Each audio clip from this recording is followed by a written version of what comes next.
ನಮಸ್ತೆ. ಕರ್ತನ ಪರಿಶುದ್ಧವಾದ ನಾಮಕ್ಕೆ ಸ್ತೋತ್ರ ಉಂಟಾಗಲಿ. ನಾನು ನಿಂತಿರುವುದು ನಿರ್ಮೂಲವಾಗದೇ ಇರುವುದು ಕರ್ತನ ಶುದ್ಧ ಕೃಪೆ. ಏಕೆಂದರೆ ಕರ್ತನು ಮಾಡಿದ ಅನೇಕ ಅದ್ಭುತ ಕಾರ್ಯಗಳಿಂದಾಗಲೇ ನಾನು ಈ ದಿನ ನಿಮ್ಮ ಮುಂದೆ ನಿಂತು ಸಾಕ್ಷಿ ಹೇಳುವುದಕ್ಕೆ ಸಿದ್ಧಳಿದ್ದೇನೆ. ನನ್ನ ಹೆಸರು ಶಾಂತಿಪಾಲ್ ಎಂಬುದಾಗಿ. ನಾನು ಮೂಲತಃ ಚಿಕ್ಕಮಗಳೂರು ಜಿಲ್ಲೆಯ ಕಡೂರು ನಿವಾಸಿಯಾಗಿರುತ್ತೇನೆ. ನಾನು ಹುಟ್ಟಿದ್ದು ಬೆಳೆದಿದ್ದು ಎಲ್ಲ ಕ್ರೈಸ್ತ ಕುಟುಂಬದಲ್ಲೇ. ಹುಟ್ಟುವಾಗಲೇ ಕ್ರೈಸ್ತರಾಗಿ ಹುಟ್ಟಿದ್ದರಿಂದ ನಾನು ಕ್ರಿಸ್ತನ ಬಗ್ಗೆ ಒಂದು ಹಸಡ್ಡೆಯನ್ನು ಹೊಂದಿದವಳಾಗಿ ನಾನು ಜೀವಿಸ್ತಾ ಇದ್ದೆ. ಯಾಕಂದರೆ ಅಲ್ಲಿನ ಒಂದು ರೋಮನ್ ಕ್ಯಾಥಲಿಕ್ನಲ್ಲಿ ಸೇರಿದವಳಾದ ನಾನು ಅಲ್ಲಿನ ಸತ್ಯಸತ್ಯತೆಗಳನ್ನು ತಿಳಿದುಕೊಳ್ಳಲು ವಿಫಲವಾಗಿದ್ದೆ. ಬರೀ ಭಾನುವಾರ ಚರ್ಚಿಗೆ ಹೋಗೋದು, ಪ್ರಾರ್ಥನೆ ಮಾಡುವುದು ಇದೇ ನನ್ನ ಜೀವಿತ ಆಗಿತ್ತು. ಆದರೆ ಯಾವುದೇ ಭಕ್ತಿ ಮಾರ್ಗಗಳನ್ನು ನಾನು ಅನುಸರಿಸಲಿಲ್ಲ. 2000 ಇಸವಿಯಲ್ಲಿ ನನ್ನ ತಾಯಿಯವರ ಕೆಲಸದ ನಿಮಿತ್ತವಾಗಿ ನಾವು ಬೆಂಗಳೂರಿಗೆ ಕುಟುಂಬ ಸಮೇತವಾಗಿ ಬಂದು ನೆಲೆಸಿದೆವು. ಆಗ ನಮಗೆ ಅಭಿಷೇಕ್ ದೇವ ಎಂಬ ಒಂದು ದೈವಿಕ ಮನುಷ್ಯರ ಪರಿಚಯವಾಗಿತ್ತು.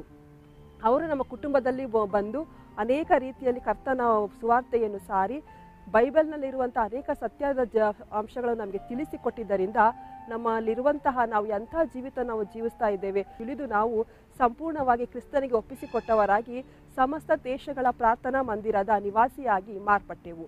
ಸುಮಾರು 25 ವರ್ಷ ಕಾಲದಿಂದ ನಾವು ಈ ಸಭೆಗೆ ನಾವು ಒಂದು ವಿಶ್ವಾಸಿಯಾಗಿರುತ್ತೇವೆ.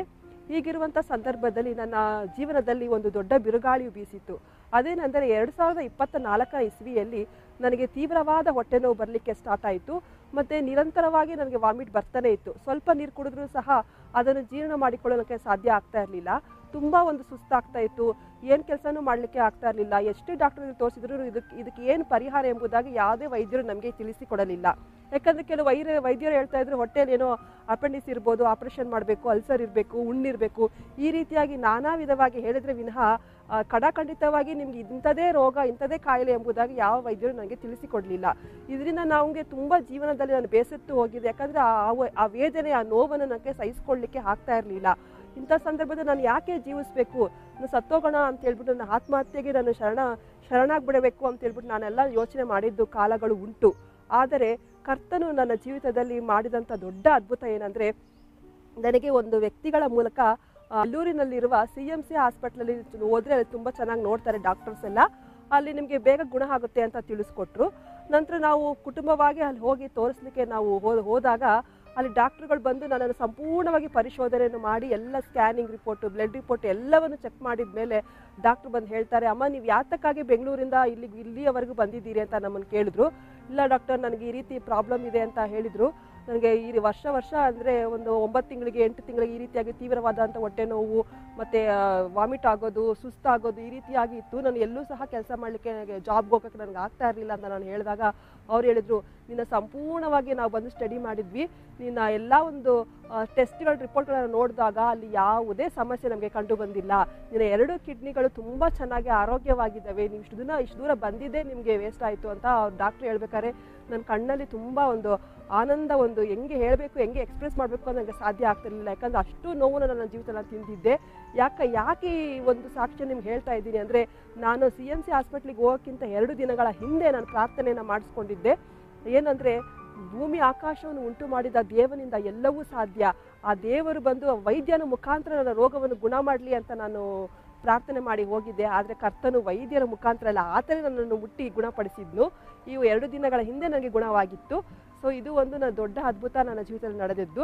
ಎರಡನೇದಾಗಿ, ನನಗೆ ಬಂದು ಮದುವೆ ಒಂದು ಮಾಡಬೇಕು ಅಂತ ಎಲ್ಲರೂ ಕುಟುಂಬದಲ್ಲಿ ಮಾತಾಡುವಂಥ ಸಮಯದಲ್ಲಿ ಎಲ್ಲರೂ ನನ್ನ ನೋಡಿ ಏನು ಹೇಳ್ತಾ ಇದ್ರು ಅಂದರೆ, ಬಹಳ ಬಲಹೀನಳು, ಅಂದರೆ ಕೆಳಗಡೆ ಸಡನ್ನಾಗಿ ಬಿದ್ದೋಗೋದು, ಅಥವಾ ತುಂಬ ಜಾಸ್ತಿ ಕೆಲಸ ಮಾಡಲಿಕ್ಕೆ ಆಗಲ್ಲ, ತುಂಬ ದೂರ ಹತ್ತಲಿಕ್ಕೆ ಆಗಲ್ಲ, ಇಳಿಲಿಕ್ಕೆ ಆಗಲ್ಲ, ತುಂಬ ಕಷ್ಟವನ್ನು ಅನುಭವಿಸ್ತಾ ಇದ್ದೆ. ಯಾಕೆ ಅಂತ ಗೊತ್ತಿಲ್ಲ. ಹುಟ್ಟಾಗಿಂದ ನನಗೆ ಒಂದು ಸಮಸ್ಯೆ ಇತ್ತು. ಆದ್ದರಿಂದ ಇವಳು ಮದುವೆ ಆಗಿ ಯಾವ ಥರ ಒಂದು ಜೀವನವನ್ನು ಮಾಡ್ತಾಳೆ, ಇವಳು ಇಂಥವಳನ್ನ ಯಾರು ಬಂದು ಮದುವೆ ಮಾಡ್ತಾರೆ ಅಂತೇಳಿ ತುಂಬ ಸಂಬಂಧಿಕರಾಗಲಿ ಅಥವಾ ನೆರೆಹೊರೆಯವರಾಗಲಿ ನನ್ನನ್ನು ಟೀಕಿಸ್ತಾ ಇದ್ರು. ಇಂಥ ಸಮಯದಲ್ಲಿ ನನ್ನ ತಾಯಿಯವರು ತುಂಬ ಕಡೆ ಗಂಡುಗಳನ್ನ ನೋಡಬೇಕಾದ್ರೆ ನಾವು ಮೊಣಗಾಲು ಹಾಕಿ ನಾವು ಪ್ರಾರ್ಥನೆ ಮಾಡಿದಾಗ ನನ್ನ ಬಲಹೀನತೆಯನ್ನು ಸಹಿಸಿಕೊಂಡು ಹೋಗುವಂತಹ ಒಂದು ಒಳ್ಳೆಯ ಒಂದು ವ್ಯಕ್ತಿಯು ನನ್ನ ಜೀವಿತದಲ್ಲಿ ಬರಬೇಕು ಅಂತ ನಾವು ಪ್ರಾರ್ಥನೆ ಮಾಡಿಕೊಂಡಾಗ, ಅದೇ ರೀತಿಯಾಗಿ 2007ನೇ ಇಸವಿಯಲ್ಲಿ ನನಗೆ ಇದೇ ಸಭೆಯ ಪಾಸ್ಟರ್ ಮುಖಾಂತರ ನನಗೆ ಒಂದು ಮದುವೆ ಇದೇ ಒಂದು ಬಿಡದಿ ಪ್ರಾಂತ್ಯದಲ್ಲಿ ನೆರವೇರಿತು. 2007ನೇ ಇಸವಿಯಲ್ಲಿ ನನಗೆ ಮದುವೆ ಆಯಿತು. 2007ನೇ ಇಸವಿಯಲ್ಲಿ ಮದುವೆ ಆಗಿ 2011ನೇ ಇಸವಿವರೆಗೂ ನನಗೆ ಯಾವುದೇ ಒಂದು ಮಕ್ಕಳುಗಳು ಇರಲಿಲ್ಲ. ಅಂದರೆ ಕನ್ಸೀವ್ ನಾನು ಆಗಿರಲಿಲ್ಲ. ಅದು ಎಲ್ಲ ಡಾಕ್ಟರ್ ಹತ್ರ ಹೋಗಿ ತೋರಿಸಿದಾಗ ಏನು ಅಂತ ಅವ್ರ ಹತ್ರನೂ ಸ್ಪೆಸಿಫಿಕ್ ಆಗಿ ಹೇಳಲಿಕ್ಕೆ ಆಗ್ತಾ ಇಲ್ಲ. ಯಾಕೆ ಈಗ ಆಗ್ತಾ ಇದೆ ಅಂತ ನನಗೂ ಗೊತ್ತಾಗ್ತಾ ಇರಲಿಲ್ಲ. ಇದರಿಂದ ತುಂಬ ನೋವು, ಅವಮಾನ, ಎಲ್ಲೋದ್ರೂ ಒಂಥರ ಜನಗಳು ಚುಚ್ಚು ಮಾತಾಡೋದ್ರು, ಮನುಷ್ಯನಿಗೆ ಏನು ಪ್ರಯೋಜನ, ಮಕ್ಕಳೇ ಇಲ್ಲ ಇವಳಿಗೆ ಅಂತ ಹೇಳ್ಬಿಟ್ಟು ನನ್ನ ದೂರ ಮಾಡೋದು, ಈ ರೀತಿಯಾಗಿ ಎಲ್ಲ ನಾನು ನೋವನ್ನು, ಚಿತ್ರಹಿಂಸೆಯನ್ನು ಅನುಭವಿಸ್ತಾ ಇದ್ದೆ. ಆದರೆ ಮಕ್ಕಳಿಲ್ಲದ ಒಂದು ಜೀವಿತವನ್ನು ನಿಜವಾಗ್ಲೂ ಅದು ಅನುಭವಿಸಿದವ್ರಿಗೆ ನನ್ನ ಒಂದು ನೋವು ಗೊತ್ತಾಗುತ್ತೆ ಅಂತ ಅನಿಸುತ್ತೆ. ಅಂಥ ಒಂದು ರೀತಿ ಇರುವಂಥ ಸಮಯದಲ್ಲಿ ನನಗೆ ಹಾಸ್ಪಿಟಲ್ನಲ್ಲಿ ನೀವು ಟ್ರೀಟ್ಮೆಂಟ್ ತೊಗೊಂಡ್ರೆ ನಿಮಗೆ ಮಕ್ಕಳಾಗುತ್ತೆ ಅಂತ ಹೇಳಿದರು. ಆದರೂ ಸಹ ನಮ್ಮ ಪಾಸ್ಟ್ರು ನಿರಂತರವಾಗಿ ಅವರು ಪ್ರಾರ್ಥನೆ ಮಾಡಿದಾಗ, ಅಮ್ಮ ನಿನಗೆ ಬೇಗ ಕರ್ತನು ಮಕ್ಕಳನ್ನು ಕೊಡ್ತಾರೆ, ನೀನು ದಿಗ್ಲು ಪಡಬೇಡ, ನಿನಗೆ ಬೇಗ ಮಗು ಆಗುತ್ತೆ ಅಂತ ನಮ್ಮ ಪಾಸ್ಟ್ರು ನನಗೆ ಹೇಳಿದರು. ಆದರೂ ಸಹ ಜನರ ಹಿಂಸೆ, ಆ ಚುಚ್ಚು ಮಾತುಗಳನ್ನು ನನ್ನ ತಾಳ್ಮೆಯನ್ನು ಕಳೆದುಕೊಂಡವಳಾಗಿ ನಾನು ಹಾಸ್ಪಿಟ್ಲಿಗೆ ತೋರಿಸ್ಲಿಕ್ಕೆ ನಾನು ಹೋದೆ. ಅಲ್ಲಿ ಹೋಗಿ ಸುಮಾರು 1 ವರ್ಷಗಳ ಕಾಲ ಟ್ರೀಟ್ಮೆಂಟ್ ತೊಗೊಂಡೆ. ಅದಾಗಿ ಟ್ರೀಟ್ಮೆಂಟ್ ಎಲ್ಲ ಮುಗಿಸಿ ಕೊನೆ ಸ್ಟೇಜ್ನಲ್ಲಿ ನನಗೆ ಡಾಕ್ಟ್ರು ಬಂದು 3 ಮೆಡಿಸನ್ನ ಕೊಟ್ಟರು, ಅಂದರೆ ಇಂಜೆಕ್ಷನ್ನ ಕೊಟ್ಟರು. ಇದು ಒಂದು ವಾರಕ್ಕೆ 1 ಇಂಜೆಕ್ಷನ್ ನೀನು ಹಾಕೋಬೇಕು. 3ನೇ ಇಂಜೆಕ್ಷನ್ನ ತೊಗೊಂಡು 4ನೇ ವಾರ ನೀನು ಬರುವಾಗ ನೀನು ತಾಯಿಯಾಗಿ ಬಂದು ನಾನು ಕಾಣಬೇಕು ಅಂತ ಹೇಳ್ಬಿಟ್ಟು ಡಾಕ್ಟ್ರು ಹೇಳಿದರು. ಯಾಕಂದರೆ ಅವರು ಅಷ್ಟು 100% ನನಗೆ ಅವರು ಗ್ಯಾರಂಟಿಯನ್ನು ಕೊಟ್ಟಿದ್ರು. ನಾನು ಬಹಳ ಸಂತೋಷದಿಂದ ನಾನು ಮನೆಗೆ ಬಂದೆ.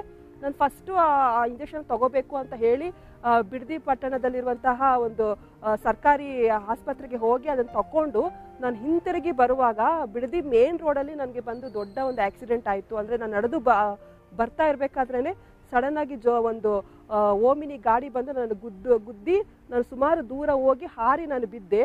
ನಾನು ಬಿದ್ದದ್ದು ನನಗೆ ಗೊತ್ತಿತ್ತು, ಬಟ್ ಅಲ್ಲಿ ಏನಾಗಿದೆ ನನಗೆ ಗೊತ್ತಿರಲಿಲ್ಲ. ನಾನು ಕಣ್ಣು ಬಿಡಲಿಕ್ಕೆ ನನಗೆ ಬಹಳ ಭಯ ಆಗಿತ್ತು. ಯಾಕಂದರೆ ನನಗೆಲ್ಲಿಗೆ ನನ್ನ ದೇಹ ಯಾವ ರೀತಿ ಇದೆಯೋ, ಎಷ್ಟು ರಕ್ತ ಹೋಗಿದೆಯೋ, ನನಗೇನು ಮುರಿದೋಗಿದೆಯೋ ಅಂತ ಅಷ್ಟು ಒಂದು ಗಾಬರಿಯಲ್ಲಿ ನಾನಿದ್ದೆ. ಅಂಥ ಸಮಯದಲ್ಲಿ ಜನರ ಗುಂಪೆಲ್ಲ ಬಂದು ನಾನು ಫುಲ್ಲು ಸುತ್ಕೊಬಿಟ್ಟಿತ್ತು. ಆ ಗುಂಪಿನಲ್ಲಿ ನನ್ನ ತಂದೆಯವರು ಬಂದು ನನ್ನ ಮಗಳೇ ಅಂತ ಕರೆದಾಗ ನನಗೆ ಹೋದ ಜೀವ ಮತ್ತೆ ಬಂದಂಗಾಯಿತು. ಕಣ್ಣು ಬಿಟ್ಟು ನೋಡಿ ನನ್ನ ತಂದೆಯವರು ನನ್ನ ಕರ್ಕೊಂಡೋಗಿ ಹಾಸ್ಪಿಟಲ್ ಸೇರಿಸಿದ್ರು. ನನ್ನ ದೇಹದಲ್ಲಿ ಯಾವುದೇ ಒಂದು ಚೂರು ಗಾಯಗಳಾಗಲಿ ರಕ್ತಗಳಾಗಲಿ ಏನೂ ಸಹ ಇರಲಿಲ್ಲ. ಆದರೆ ನನ್ನ ಎಡಗೈದು ಮೂಳೆ ಮಾತ್ರ ಡಿಸ್ಲೊಕೇಟೆಡ್ ಆಗಿತ್ತು. ಇಲ್ಲೇ ಇರುವಂಥ ರಾಜರಾಜೇಶ್ವರಿ ಹಾಸ್ಪಿಟಲ್ ಹೋಗಿ ಆ ಮೂಳೆನ ಸರಿಪಡಿಸ್ಕೊಂಡು ನಾನು ಅಲ್ಲೇ ಒಂದು 15 ದಿನಗಳ ಕಾಲ ಹಾಸ್ಪಿಟಲ್ ಅಡ್ಮಿಟ್ ಆಗಿದ್ದೆ.